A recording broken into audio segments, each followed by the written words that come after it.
রাধে রাধে বন্ধুরা, শুভ সকাল শুভ সকাল শুভ সকাল। তো এখন বাজে সকাল এই 11টা মতো। হ্যাঁ, 11টা মতোই। কারণ আজকে একটু রান্নাটা তাড়াতাড়ি চাপিয়েছি। আর তাড়াতাড়ি বসিয়েছি এই কারণেই, আজ বৃহস্পতিবার, পুজো হবে না। পুজো না হলেও একটু সকাল সকাল বসিয়েছি। তো এই যে বেগুন ভাজা করতে দিয়েছি, আর ওদিকে মানে কেটে রেখেছি হচ্ছে ডাঁটা, ফুলকপি, বেগুন, বড়ি, মটরশুঁটি, একটু কাঁচকলা, সব কিছু দিয়ে একটু শুক্তো মতো করবো। আর দেখাচ্ছি সিঙ্কে কতগুলো বাসন রয়েছে, দেখেছো? এগুলো সব এখন আমাকে মাজতে হবে। ঝটপট করে মেজে নিই, পরে অনেক কাজ রয়েছে।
আর একদিকে তরকারি হচ্ছে আর সিঙ্কের বাসনগুলো আমি মেজে নিচ্ছি। হ্যাঁ, অনেক বাসন হয়েছে গো, কারণ আমার সোনা আসলে একটু বাসন বেশি হয়, একটু কাটা হয়।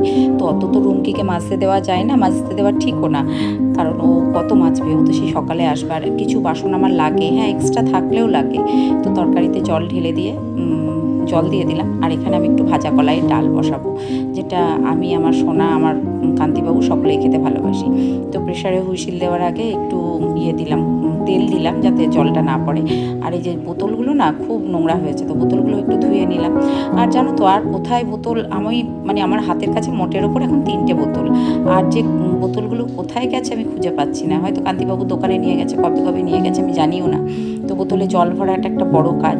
আর আমার শরীর খারাপ হলে আমার আর শরীর চলে না, মানে কোমরে এত ব্যথা করছে, তার মধ্যে আমার সোনা বাবা মনে হয় কিছু বলছে আমাকে। যাই হোক, আর এখানে জল ধরতে দিয়েছি, রান্নাতে লাগবে। এবার অনেক জল লাগে, যেহেতু রান্না বান্না সমস্তটাই আমি ফিল্টারের জলে করি। তো ভাত, ডাল, তরকারি, এর জন্য প্রচুর জল লাগে।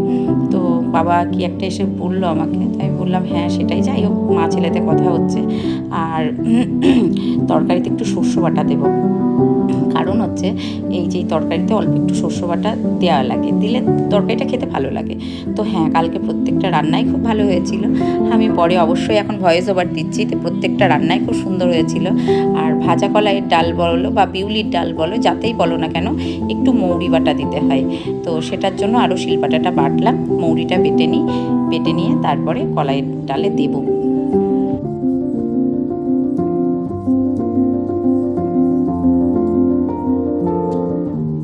তো আদা আর মৌরি বাটা দিতে হয় কলাইয়ের ডালে, কাঁচা লঙ্কা, আদা, মৌরি বাটা। তো ডালটা, আদাটা মানে মশলাটা যখন ডালটা ফোটে তখন দিতে হয়। তো দেখলাম লবণ টবণ সবই ঠিক আছে। হ্যাঁ, খেতে খুব ভালো হয়েছিল। আর একটু লঙ্কা গুঁড়ো দিলাম, মানে ঝালটা একটু কম হয়েছিল। যাই হোক, তো ডালটা যখন ফুটছিল এত সুন্দর স্মেল আসছিল না, ভীষণ ভালো স্মেল আসছিল। অবশ্যই এটা ভাজা কলাইয়ের ডাল। আর এখানে ভাত বসিয়েছি, তো ভাতটাও দিয়ে দিয়েছি একদিকে, কারণ খুব হুটোপাটা, আজকে বৃহস্পতিবার, নাই নাই করে অনেকগুলো রান্নাও হয়ে গেছে। আর ভাত বসিয়েছি, এবার করব হচ্ছে সয়াবিন আলুর তরকারি, ডাল, বেগুন ভাজা, সয়াবিন আলুর তরকারি, কলমি শাকের ঘন্ট, এসব অনেক কিছু তরকারি, চাটনি, পাঁপড়, তো অনেকগুলোই করেছিলাম কালকে, যেহেতু নিরামিষ। আর ইচ্ছে করলো যে অনেকগুলো রান্না করি টুকটুক করে। আর আমার ছেলে এসেছে যেখানে, তো আরও একটু বেশি রান্না করতে ইচ্ছে করলো। তো সব কিছু হয়ে গেছে, এখন আলুটা ভালো করে কষিয়ে নেব, কারণ সয়াবিন আলুর তরকারি অবশ্যই নিরামিষ হবে। তবুও একটু ভালো করে রান্নাটা না করলে না ঠিক খেতে ভালো লাগে না। তো আলুটাকে ভালো করে কষিয়ে নিই, তারপর সয়াবিনটা ভেজে নেব, ভেজে নিয়ে তারপর টুকটুক করে করব। আর আমি জানি না, যতটুকু পারি করার চেষ্টা করি। চলো, সংসারের সমস্ত কিছু কাজ আমাকে করে দেখাতে হয়, করি। তো সেই অনুযায়ী আমি নাইটি পরেই ভিডিও করি।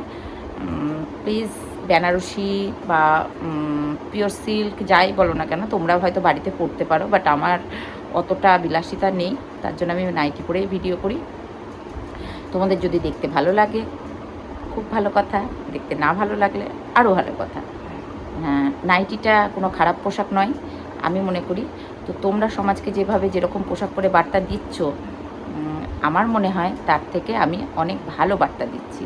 ওকে, আর ভালো করে লিপস্টিক দিয়ে সেজে গুজে যদি কোনো ভিডিও দেখতে হয় তাহলে তুমি স্টার জলসা সিরিয়াল দেখো, হ্যাঁ, বা কোনো যারা সেজে গুজে খুন্তি নড়ায়, এগুলো একমাত্র সিরিয়ালই হয়, রিয়েল লাইফে হয় না।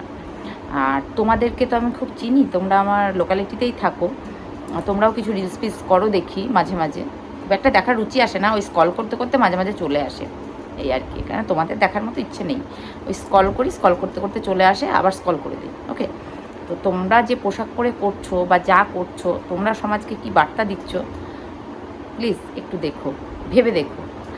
আর আমার মানে বিচার করার জন্য, জাজমেন্ট করার জন্য তোমাদের রাখিনি গো, প্লিজ নিজের চরকায় তেল দাও।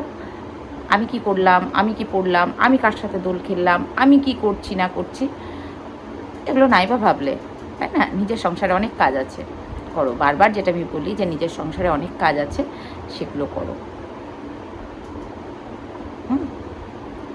কি দরকার পরের ব্যাপারে? আমার আমার ইদানিং এমন একটা রুচি হয়েছে, দুনিয়া ভাড় মে যায়, ইচ্ছে হয় না, রুচিই হয় না, ঠিক আছে? তো তোমাদেরও বলছি নিজের কথা ভাবো। অত আমি কি করলাম, আমি কি শাড়ি পরলাম, কি রিলস করলাম, আমি কি পরে কি করলাম, কাদের সাথে রং খেললাম, কোথায় রং খেললাম, এত ইন্টারেস্ট কিসের?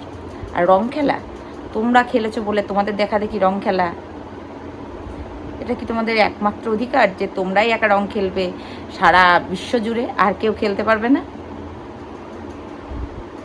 তাহলে তো আমি তো বলতে পারি যে হ্যাঁ, আমাদের গ্রহণ ছিল বলে আমরা খেলিনি, আমরা কিছু মানে মেনে চলি, যেটা তোমরা মানে উচ্ছৃঙ্খল বা তোমরা সেটা মানার প্রয়োজন মনে করো না, তার জন্য আমরা দিনের বেলায় রং খেলিনি, গ্রহণ ছেড়েছে তারপরে খেলেছি। এমনকি আমার রাধা গোবিন্দকেও আমি রং দিইনি। ওকে, কথা বললে একটু ভাবনা চিন্তা করে বলো, না হলে বলো না। তোমাদের প্রশ্নের উত্তর দিতে না ইচ্ছে করে না, মানে তোমাদেরকে তো আমি ধরিই না, তবুও কিছু কিছু মানুষের উত্তর দিতে হয়। কোনো সবসময় মানে মুখ বুঝে সহ্য করলে তোমরা তো পেয়ে বসেছো যে কিছু বলছে না, কিছু বলছে না। কেন ভাই? বয়স তো অনেক হয়েছে। আমার যতদূর ধারণা, আমার থেকে তোমরা অনেক সিনিয়র। তোমরা যাদেরকে বয়স্ক মহিলা বা একটা বাজে ভাষায় বলে বিদ্রুপ করছো, তোমরা কি সেই এজে আসবে না? তোমরা কি সারা জীবন নব যৌবন ধরে রাখতে পারবে? বয়স তো অনেক হয়েছে, তোমরা তো কচি খুকিটি নও, অনেক বয়স হয়েছে তোমাদের, তোমরা আমার থেকে অনেক বড়। কারোর 71, 72, 60, কারোর 55, একদম কচিটি সেজে থাকো, মনে করছো যেন একদম চুড়িদার পরে একদম কচি সেজে থাকি।